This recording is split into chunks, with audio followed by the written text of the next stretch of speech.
hitako ny teninao ka nohaniko, hitako ny teninao ka nohaniko. Famerenana ny lesona sekoly sabata ho an'ny lehibe arahinao eto amin'ny Hope Fire Radio miaraka amin'ny imprimerie adventiste. Hitako ny teninao ka nohaniko, hitako ny teninao ka nohaniko.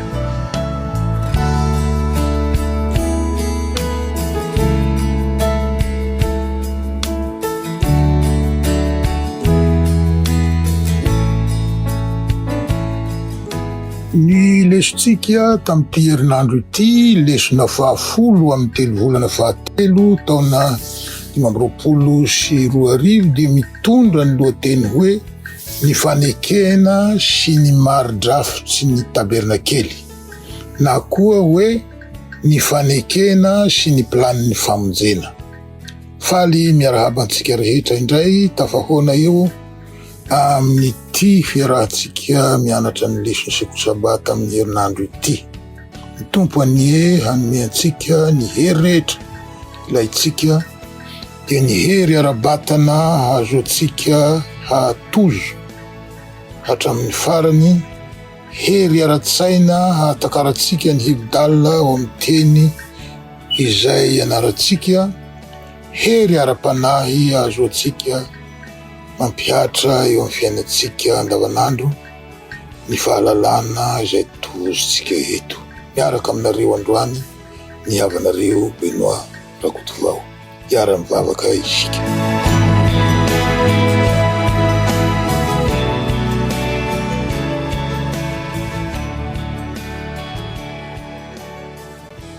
Andriamanitra raha inay tsara sy masina indrindra an-danitro.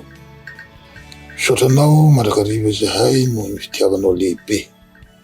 Tsy tsara mihoatra ireo izay efa nodimandry zahay, fa ny fahasoavanao mbola nahavelonaina anay ka nahatsaranay izao vaninandro anio izao. Mangataka anao zahay hamela ny helokay ary hanadio anay ho afa-pahotana. Omeo anay ny fanahinao masina Tompo, hitaridalana anay amin'izao fianaranay izao, amin'izao fiarahanay mandinika ny teninao izao, amin'ny anaran'i Kristy io. Amen.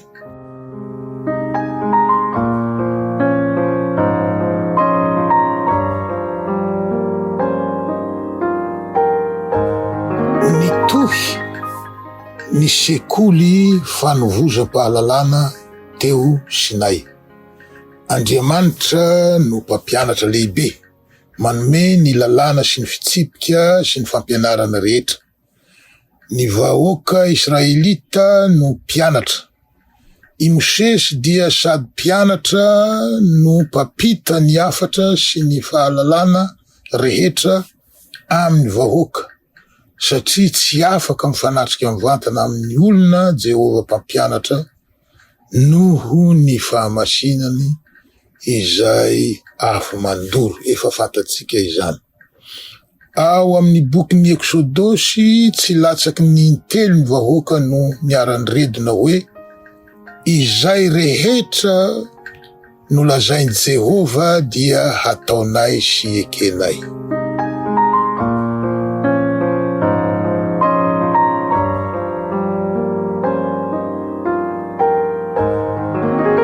Leson'ny Alahady mitondra ny lohateny hoe boky Sira, izay mifototra amin'ny toko 420 ny bokin'ny Eksodosy, dia ahitantsika ny fanaovan-tsonia ny fanekena teo amin'ny Jehova sy ny vahoaka Israely.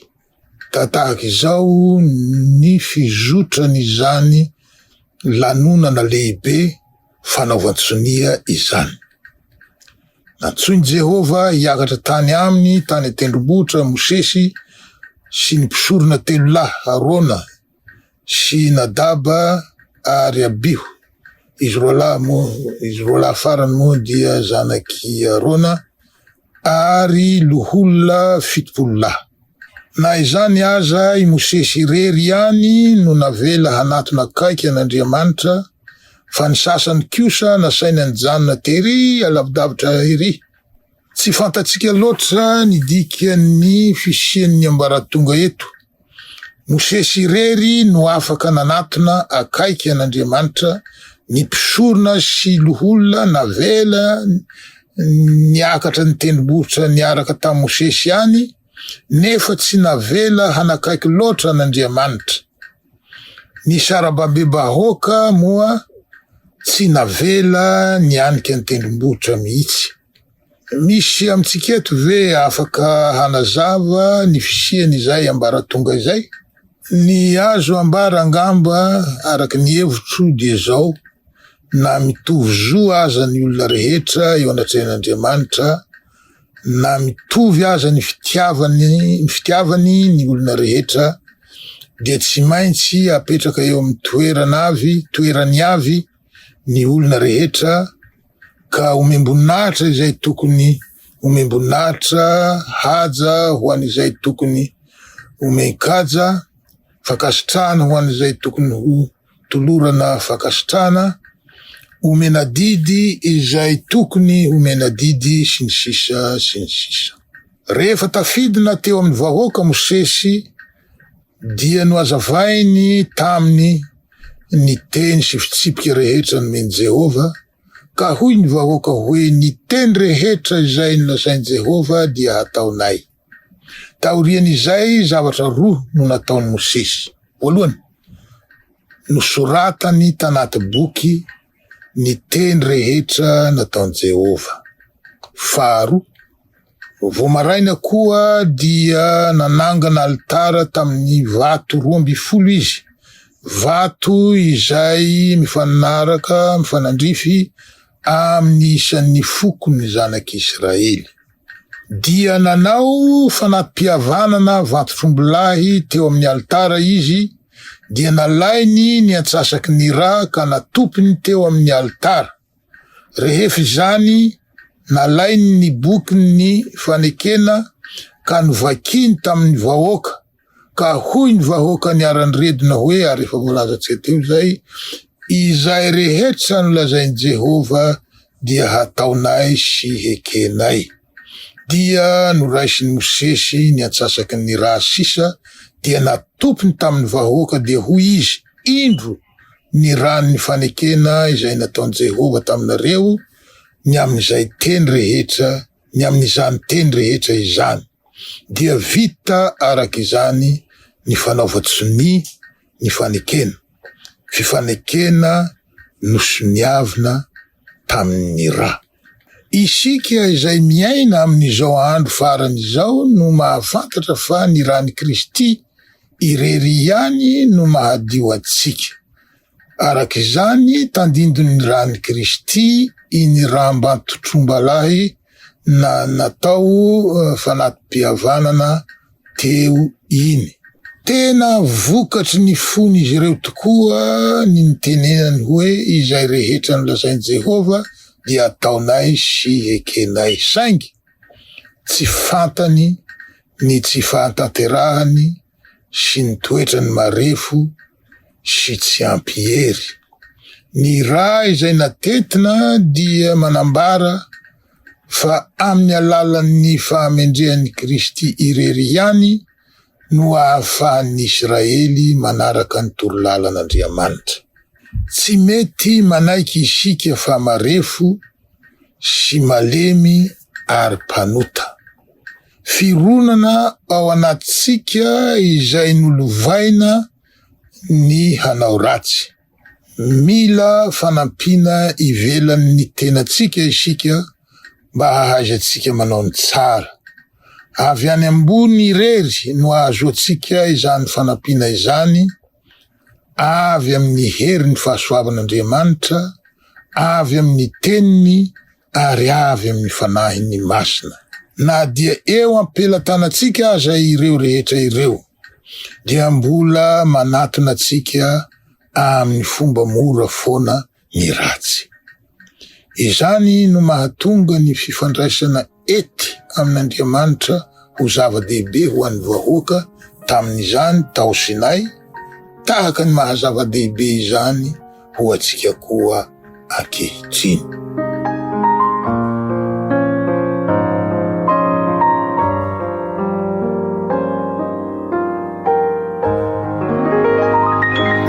alatsinainy voalohan'ny volana septambra taona 2024 mahita an'Andriamanitra.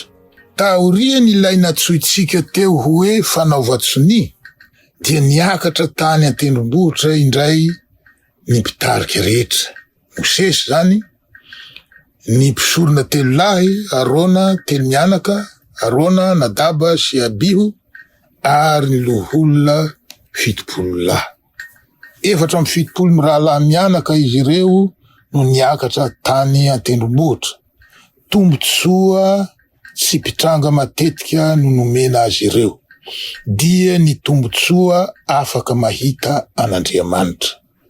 Izao no voasoratra ao amin'ny Exodosy 5:20, dia nahita an'Andriamanitry ny Israely izy, koa ny teo ambanin'ny tongony dia toy ny fanganohan'ny vato safira voavoatra, ary toy ny tenan'ny lanitra ny famirapirany.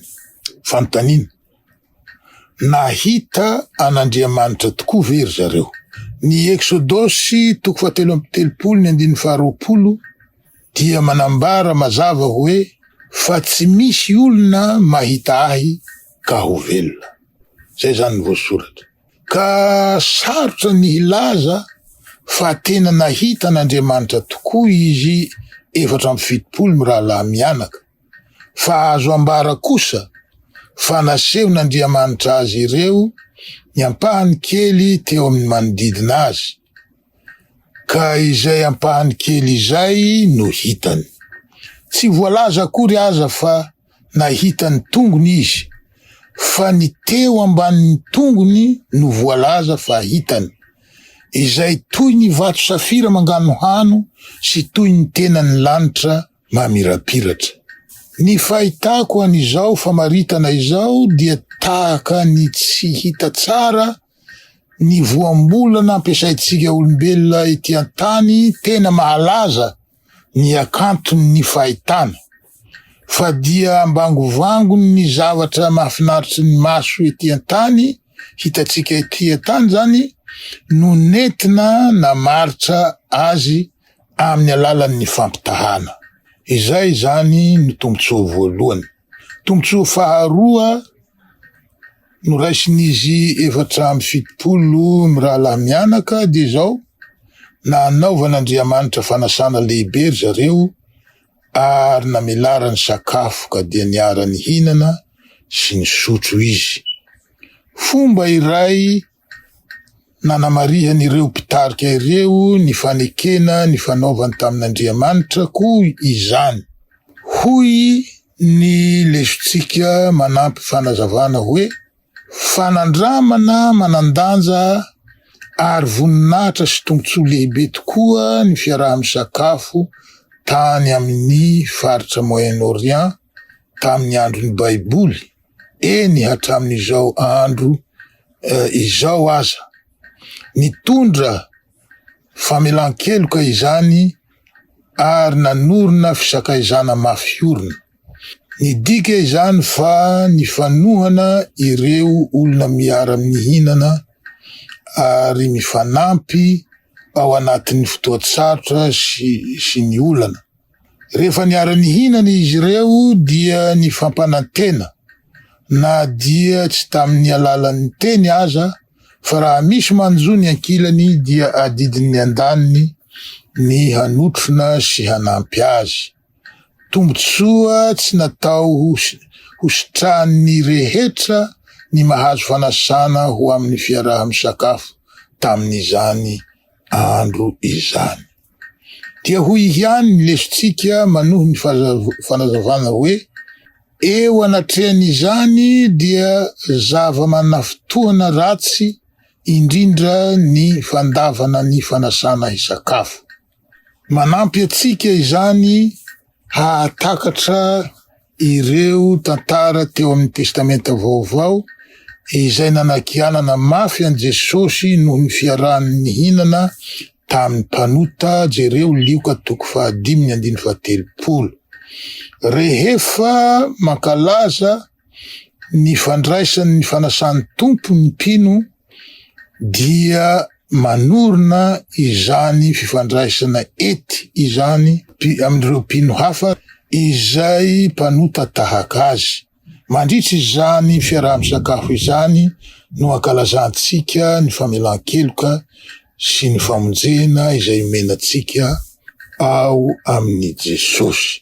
Jereo Mateo 5:9-20 ka hatramin'ny 10:30, Marka 4:12-20 ka hatramin'ny 15:20, Korintiana 1:2-2:17 ka hatramin'ny 7:20.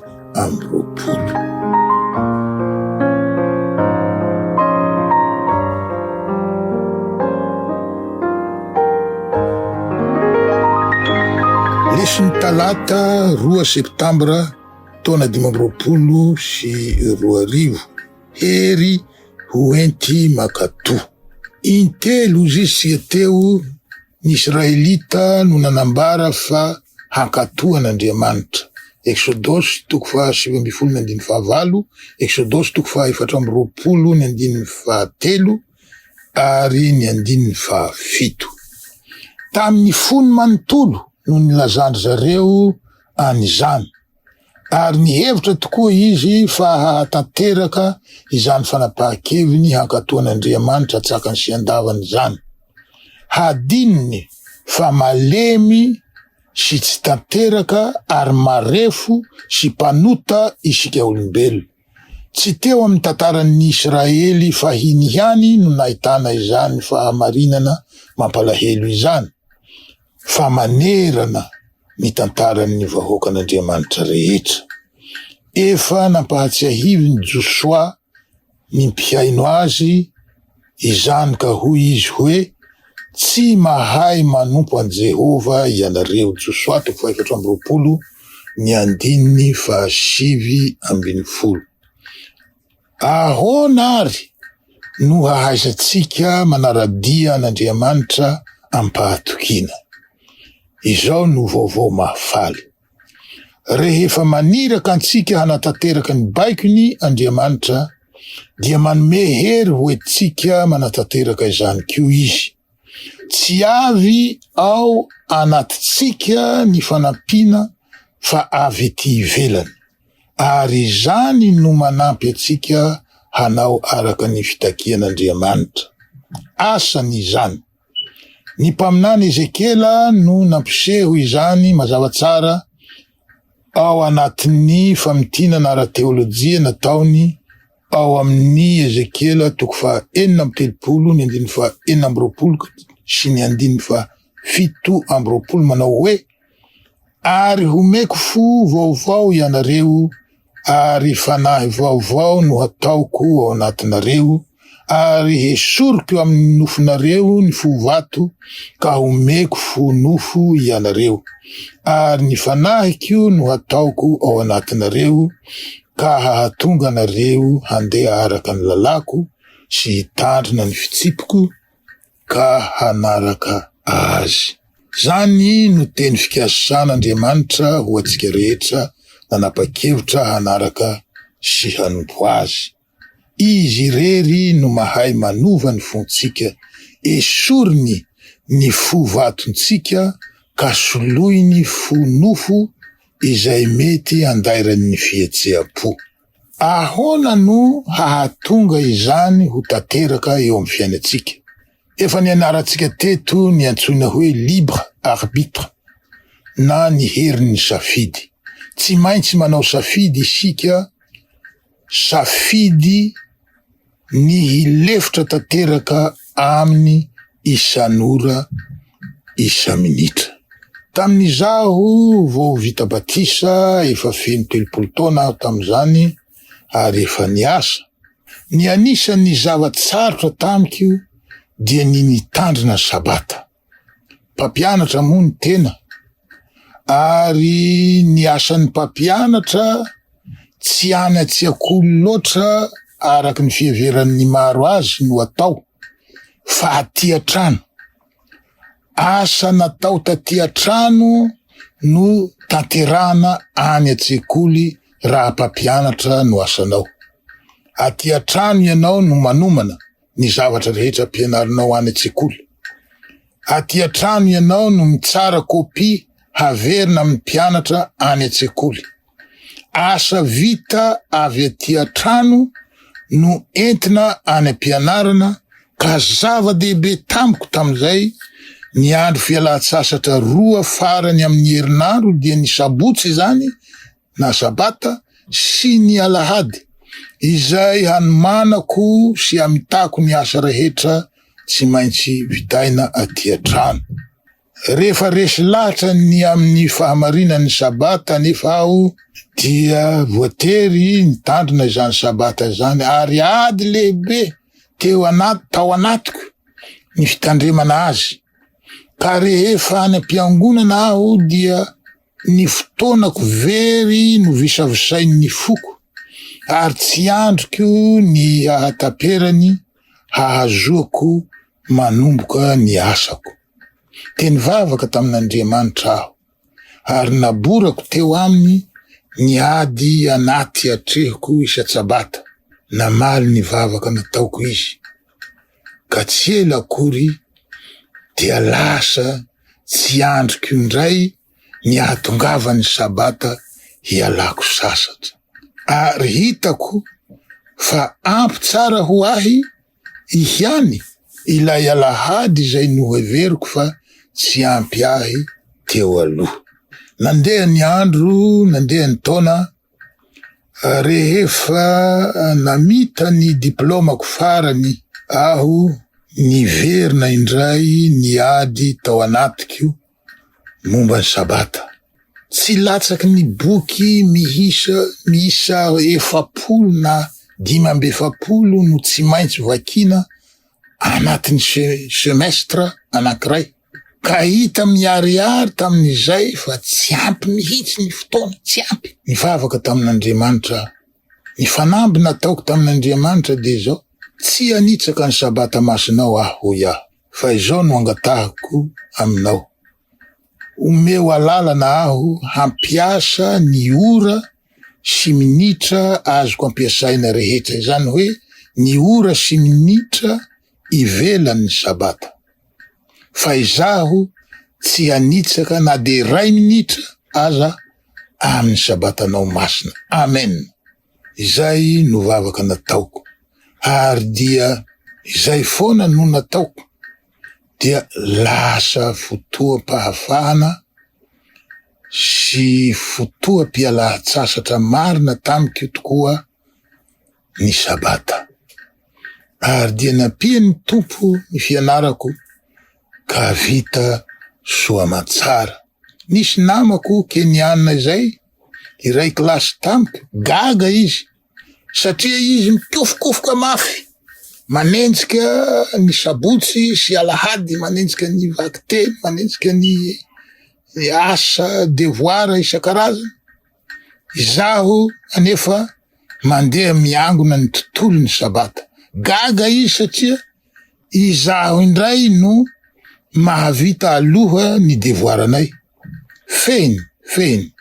Raha manapa-kevitra hanompo sy ankatoan'Andriamanitra isika, dia omeny ny hery rehetra sy ny fitahihana rehetra, ara-bata na ara-tsay na ara-panahy, hahazoatsika manantanteraka ny fankatoavantsika azy sy manao sy mahavita ny adiditsika andavanandro hafa rehetra koa.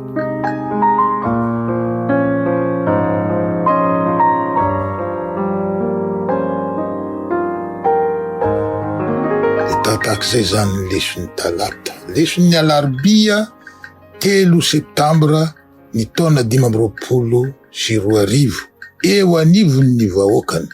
Voalaza ombieny ao amin'ny soratra masina fa tsy mitoetra amina trano natao tanana Andriamanitra. Ahoana tokoa moa izy no ho afaka mipetraka amina trano natao tanana? Izao tontolo izao tsy hita pesipesena, tsy hita farany, ity no asan'ny tanany. Ao amin'ny asan'ny apôstôly 7:7-7 ka hatramin'ny 15 dia milaza dia voasoratra toy zao hoe fa Solomona kosa no nanao trano ho azy, kanefa niavo indrindra tsy mitoetra ao amin'izay natao tanan'olona, araky ny nolazainy mpaminany hoe ny lanitra no seza fiandrianako ary ny tany no fitoeran-tongotro. Koa trano manao ahoana no hataonareo ho ahy, ho Jehova, ary manao ahoana no ho fitoerana fitsaharako. Tsy ny tanako va no nanao izao zavatra rehetra izao. Zay zany ny soratra. Ary ao amin'ny Asan'ny Apôstôly 7:12 ny 2:4 dia izao koa ny voalaza hoe dia Andriamanitra izay nanao izao tontolo izao sy ny ao amin'ny tany sy ao amin'ny rehetra, izy no tompon'ny lanitra sy ny tany ka tsy mba mitoetra ao anaty tempolo natao tanana. Zay zany ny vaky ny teny.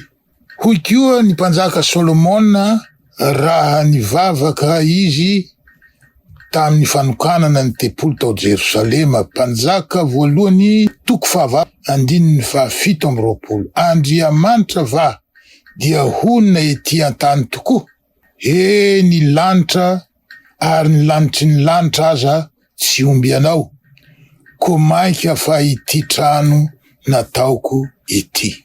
Na izany aza tao Sinay dia naniraka ny zanak'Israely hanao fitoerana masina ho azy tety an-tany Andriamanitra. Antony vitsivitsy no azo ambara fa antony nampanaovan'Andriamanitra zany anio fitoerana masina io. Voalohany ao amin'ny Exodosy 15:15, ary asaovy manao fitoerana masina ho ahy izy dia honina eo aminy aho.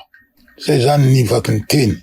Te honina eo anivon'ny vahoakany izy, Andriamanitra zany. Hita eto fa Andriamanitra ny fifandraisana izy te hifandray akaiky dia akaiky amin'ny vahoakany izy. Faharoa, araka izany nirin'Andriamanitra zany ny haneho amin'izy ireo, amin'ny zanak'Israely zany, amin'ny fomba azo tsapay tanana fa tena eo amin'izy ireo tokoa izy. Ny fitoerana masina dia fomba nampisehoan'Andriamanitra tamin'ny zanak'Israely fa eo ara-batana tokoa izy. Am'izao androtsika izao mantsy nahafatatsika tsara amin'ny alalan'ny finoantsika fa eo amintsika Andriamanitra tsy hitatsika maso izy. Fa tamin'ny andro ny tabernakely kosa, tamin'ny andro ny zanak'Israely zany, niseho hita maso izy, ka raha nisy aza sanatria izay nifidy ny tsy hino, hataony ahoana ny handa izay hitany ny masony. Fahatelo, antony fahatelo zany, fampianarana momba ny Kristy izay ho avy ny tabernakely. Na ny fanompopovavahana natao tao, na ny fanaka rehetra nisy tao, dia samy manondro any Kristy izay ho avy hanavitra ny zanak'olombelona daholo. Karazana leçon de choses nentin'Andriamanitra nampianatra ny amin'ny Kristy ilay fitoerana masina na sainy namboarina ho azy. Na ny fanaovan-jiro manome fahazavana tsy tapaka, na ny mofo aseho, na ny zanak'ondry atao fanatitra sy ny sisa dia samy nampiseho any Kristy avokoa. Zay zany ny lesony alarobia.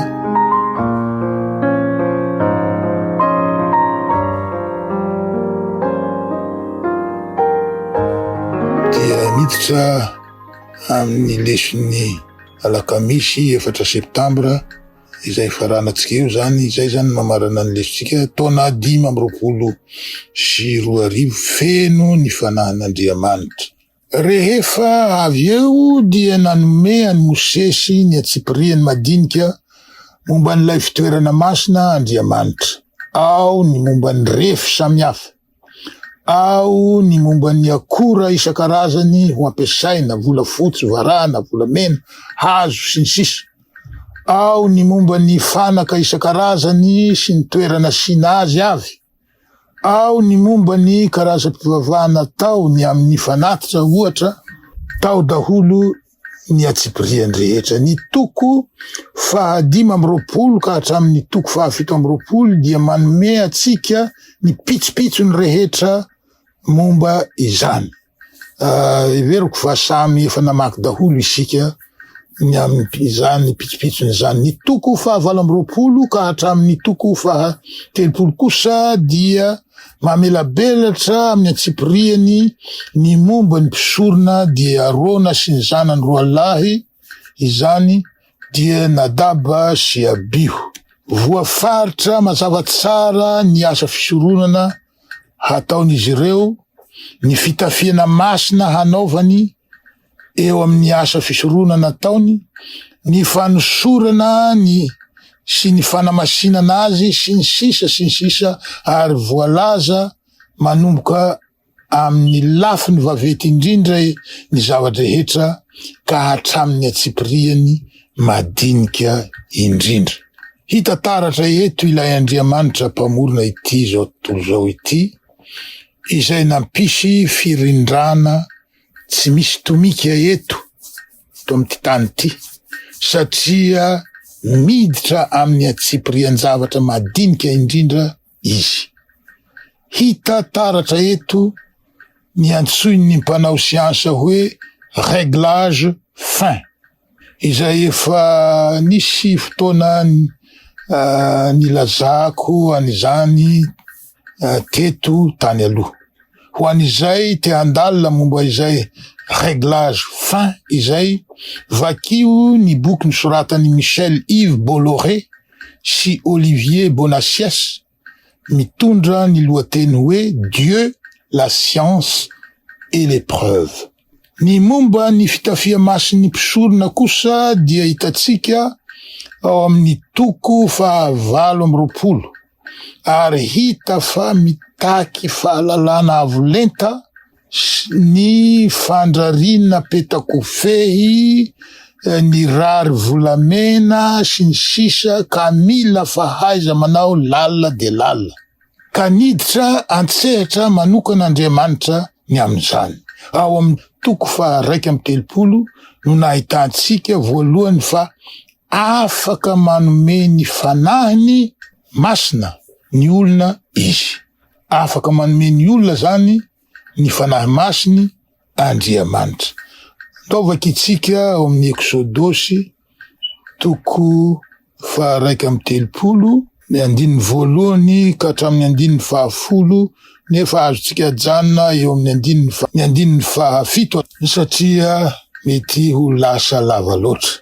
Toy izao mivaky ny teny ary Jehova ny teny tamin'i Mosesy ka nanao hoe indro efa notononiko anarana Bezalila, zanaky Uri, zanaky Ora, avy amin'ny fireneny Joda, ary efa nofenoiko fanahin'Andriamanitra izy, dia fahendrena sy fahiratatsaina sy fahalalana ny amin'ny tao zavatra samy hafa, dia ny hihevitra hanao asa kanto, ny hiasa volamena sy volafotsy, ary varana sy ny hamboatra vato alatsaka antranotranony, ary ny handrafitra hazo mba hanaovany ny tao zavatra samy hafa.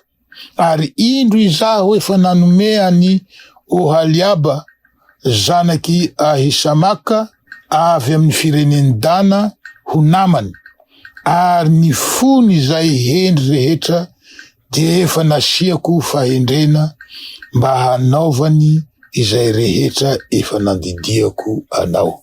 Mbola azotsika vakina zany fa ajantsika eo ny vaky ny teny satria miazakazaka ny fotoana. Hita eto fa afaka manome ny fanahiny ho an'ny olona izy, ka hahatonga izany olona izany hanan-taleta, hanam-pahendrena, hanana faharanitatsaina, fahiratatsaina ary fahalalana. Ny lesona azotsika tsoana eto dia zao: tsy misy azotsika ireharehana ny amin'ny taletatsika, ny amin'ny fahaizatsika, ny amin'ny diplomatsika sy ny sisa, fa Andriamanitra fa tsy ny heritsika no nanome ireny antsika, ka aoka ho feno fankasitrahana azy isika, ary indrindrandrindra aoka ho entitsika manompo azy izany talenta na fahalalana nomeny antsika izany. Fahasoavana mifanindran-dalana amin'ny fanomezana ny fanahy dia ny fanamasinana. Fantsona anankiray ikorianana izany fanamasinana izany dia ny fitandremana ny sabata. Hoy Jehova ao amin'ny Exodosy 1:3 ny 3:10 ka hatramin'ny 4:10. Ny sabatako no tandremo fa famantarana ho amiko sy ho aminareo hatramin'ny taranakareo faramandimby izany, mba ho fantatrareo fa izano Jehova izay manamasina anareo, koa tandremo ny sabata fa masina aminareo izany. Dia tahaka izay indray zany ny famitinana ny lesontsika tamin'ity herinandro ity. Dia mametraka ny veloma finaritra amin'ny manaraka indray. Hombatsika tokoa ny fahasoavan'ny tompontsika hiara-vavaka isika.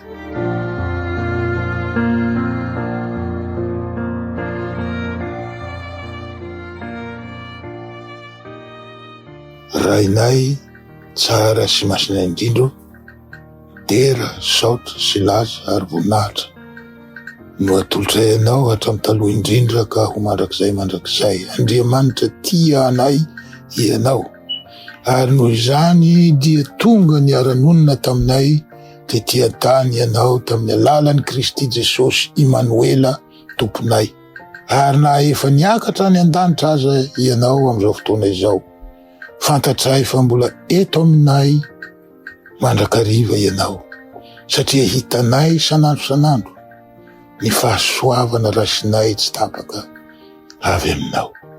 Velom-pisaorana mandrakariva ny fonay Tompo araka izany. Aza mahafoy na mahasaraka anay, fa meteza ianao hombanay mandrakariva. Amin'ny anaratsoanao Kristy Tomponay no angatanay izany vavaka izany. Amen.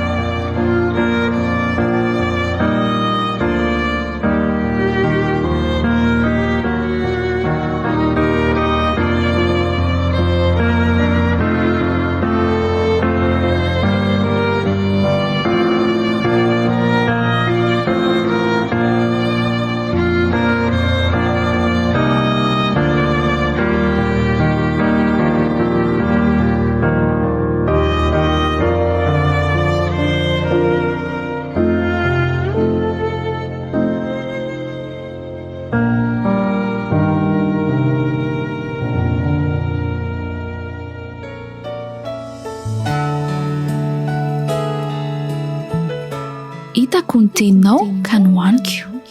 Hitako ny teninao ka nohaniko.